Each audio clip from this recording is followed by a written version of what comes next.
Hello అండి. So colon cancer లక్షణాలు, science and symptoms ఏంటనేది మనం చూద్దాం.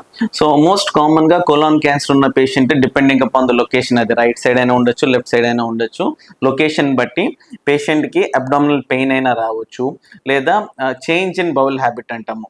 సో కాన్స్టిపేషన్, మోషన్ సరిగ్గా అవ్వకపోవటం కానీ, లేకపోతే డయేరియా అవ్వటం కానీ ఇంత ముందుతో కంపేర్ చేస్తే, లేదు మోషన్ లో బ్లడ్ పడటం కానీ, అండ్ ఆకలి తగ్గిపోవటం, బరువు తగ్గిపోవటం. సో ఇలాంటి లక్షణాలతోటి పేషెంట్ యాక్చువల్లీ ప్రైమరీ ఫిజిషియన్ దగ్గరికి వెళ్తారనమాట.